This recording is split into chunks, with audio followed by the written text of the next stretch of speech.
Case చిన్నదైనా మనోడి దృష్టిలో మాత్రం ప్రతి కేస్ సీరియస్. యథావిధిగా మన షెర్లాక్ సిద్ధు తన సీక్రెట్ రూమ్లో టీ తాగుతూ థింకింగ్లో ఉన్నాడు. అప్పుడే బాస్ బాస్ అని స్వామి అరుస్తూ లోపలికి వచ్చాడు. సిద్ధు, ఏమైంది? స్వామి, బాస్ ఫ్రిడ్జ్లో మిల్క్ కనిపించట్లేదు.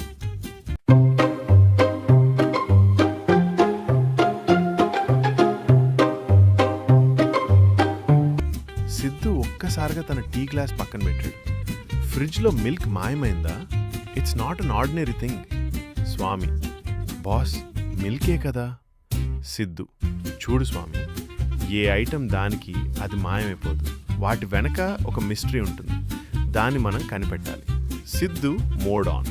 Let's start investigation. నోట్బుక్ తీసుకున్నాడు. టేబుల్ మీద ఉన్న మ్యాగ్నిఫైయింగ్ గ్లాస్ తీసుకున్నాడు. స్వామి, బాస్ ఏం చేస్తున్నారు అని అడిగాడు. ఏదైనా ఐటెం మిస్ అయినప్పుడు సర్చ్ కాదు, సిచ్యువేషన్ ఇంపార్టెంట్. సిద్ధు చుట్టూ ఆబ్జర్వ్ చేయడం మొదలుపెట్టాడు. ఫ్రిడ్జ్ డోర్ రీసెంట్లీ ఓపెన్ అయినట్టుంది. సింక్ దగ్గర ఎంటీ బౌల్. బాల్కనీ వైపు చిన్న ఫుట్ స్టెప్స్ మార్క్స్. స్వామి, బాస్ మిల్క్కి ఇంత ఇన్వెస్టిగేషన్ ఎందుకు? సిద్ధు, వాల్యూమ్ కాదు, హ్యాబిట్ ఇంపార్టెంట్. సిద్ధు మెల్లగా అడిగాడు. స్వామి, నిన్న రాత్రి పడుకునే ముందు ఫ్రిడ్జ్ ఓపెన్ చేసావా?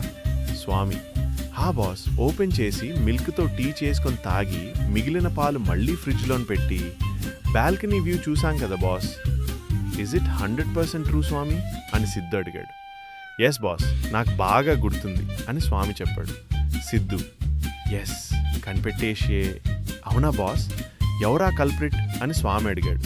సిద్ధు బాల్కనీ వైపు చూపించాడు. అదిగో అక్కడ చూడు, ఒక చిన్న పిల్లి మిల్క్ బౌల్ని లిక్ చేస్తోంది. 2 సెకండ్స్ సైలెన్స్. స్వామి, అయ్యో నిజమే బాస్, నిన్న నైట్ ఆ పిల్లికి పాలు పోసి మర్చిపోయా. You are genius boss. Siddhu tea sip తీసుకుంటూ, ఇది సింపుల్ కేస్ కాదు, సిద్ధు కేస్. ఇకపై మన షెర్లాక్ సిద్ధు ఎలాంటి కేసెస్ సాల్వ్ చేస్తాడో చూద్దాం.